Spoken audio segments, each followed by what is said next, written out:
घर गृहस्थी को ठोकर मारी। भगत सिंह का परिवार आर्य समाजी था। आर्य समाजी आश्रम व्यवस्था मानते हैं 25 साल तक ब्रह्मचारी और शिक्षा ग्रहण के बाद गृहस्थ आश्रम में प्रवेश करना पड़ता है। लेकिन भगत सिंह ने मन ही मन सोच लिया था कि वह गृहस्थी का भार नहीं उठाएंगे, क्योंकि यदि वह शादी करके घर गृहस्थी के चक्कर में फंसा तो आज़ादी के जंग में वह उतना योगदान नहीं दे सकेगा जितना देना चाहता था। लेकिन उनके घर वाले उनका विवाह कराना चाहते थे, मगर इस नवयुवक के मन में तो कुछ और ही था। वह देश के लिए अपना तन मन धन लुटा देना चाहता था। उसे महसूस होता कि भारत माता उसे पुकार रही है। भला ऐसे समय में वह विवाह की बात कैसे मान सकता था? पर भगत सिंह की दादी थी, वह जिद कर रही थी। वह भगत सिंह को बहुत चाहती थी। वह चाहती थी कि पोते की नन्ही सी बहू आए जिसे उनके मन में कोई हसरत ना रह जाए। सरदार किशन सिंह अपने पुत्र भगत सिंह में लोकमान्य तिलक और सुभाष चंद्र बोस जैसी क्रांतिकारी नेताओं को देखते थे। उनकी साथ थी कि उनका बेटा हिंदुस्तान को गुलामी से मुक्ति दिलाए तथा देश में न्याय और शासन लाने का श्रेय हासिल करे। इसी कारण उन्होंने भगत सिंह को क्रांति के रास्ते पर चलने से कभी नहीं रोका। परंतु भगत सिंह की दादी जयकौर के मन में यह बात आ गई कि भगत सिंह की शादी कर दी जाए, और उन्होंने इस बात के लिए अपने बेटे किशन सिंह पर जोर डाला। मां की इच्छा पूरी करने के उद्देश्य से सरदार किशन सिंह ने अपने बेटे भगत सिंह की सगाई सरगोधा जिले मानावाले गांव के सरदार तेज सिंह की मान की बहन से पक्की कर दी थी और अपने बेटे को पत्र लिखा, गांव चले आओ, विवाह करने वाले हैं। पिताजी का पत्र पाकर भगत सिंह चौंका।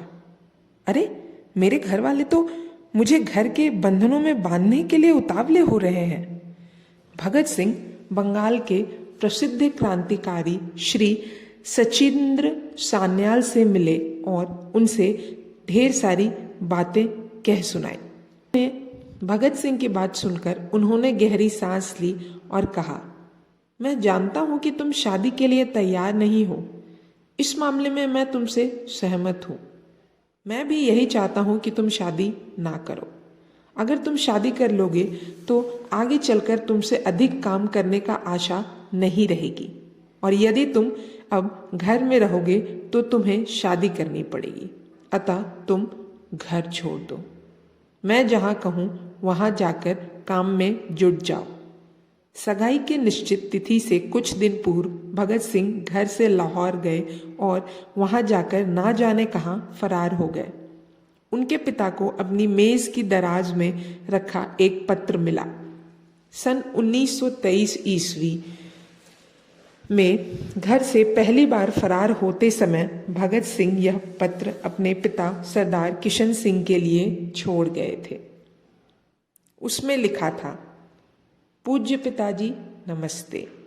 मेरी जिंदगी मकसद आला यानी आज़ादी हिंद के उसूल के लिए वक्फ हो चुकी है। इसलिए मेरी जिंदगी में आराम और दुनियावी ख्वाहिशत बायसे कशिश नहीं है। आपको याद होगा कि जब मैं छोटा था तो बापूजी ने मेरे यज्ञोपवीत के वक्त ऐलान किया था कि मुझे खिदमते वतन के लिए वक्फ कर दिया गया है। लिहाजा मैं उसी वक्त की प्रतिज्ञा पूरी कर रहा हूँ। उम्मीद है आप मुझे माफ फरमाएंगे। आपका ताबेदार भगत सिंह। पिता ने यह पत्र पढ़ा तो समझ गए कि भगत सिंह को आज़ाद कराने के मार्ग पर आगे बढ़ गया है। भगत सिंह को मुहा मंगी मुराद मिल गई है। यही तो वे चाहते थे कि शादी से बचें और क्रांतिकारी कामों में सीधा जुड़ने का अवसर हाथ आए। भगत सिंह अपने पिता के नाम जो पत्र छोड़ गए थे उसमें साफ लिखा था कि वे देश सेवा के लिए समर्पित हैं और उसी काम से आगे बढ़ रहे हैं। सगाई की बात तो मात्र बहाना थी। और फिर विवाह के डर से वे घर छोड़कर भाग गए। भगत सिंह ने देश की आज़ादी के लिए जिस साहस के साथ शक्तिशाली ब्रिटिश सरकार का मुकाबला किया, वह आज के युवकों के लिए एक बहुत बड़ा आदर्श है। वे लाहौर से चले और सीधे जा पहुंचे कानपुर। श्री सच्चिदानंद सान्याल के शब्दों में, मेरे कहने से भगत सिंह घर छोड़कर कानपुर चले गए थे। पहले पहले कानपुर में मन्नीलाल जी अवस्थी के मकान पर उनके रहने का प्रबंध किया था। भगत सिंह सीधे कानपुर आ पहुंचे। उन दिनों कानपुर का काम योगेश चंद्र चटर्जी देख रहे थे। भगत सिंह उनसे मिले और बताए गए काम में लग गए।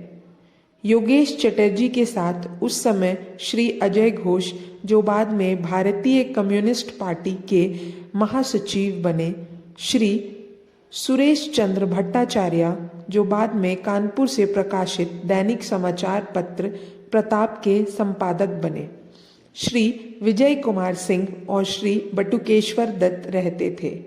ये सब बंगाली क्रांतिकारी थे। भगत सिंह इन क्रांतिकारी साथियों से मिलकर बहुत खुश हुए, परंतु दल के नेता श्री योगेश चंद्र चटर्जी का यह बात खटक गई कि बंगालियों के बीच एक सिख युवक की उपस्थिति CID के मन में संदेह उत्पन्न कर सकती है।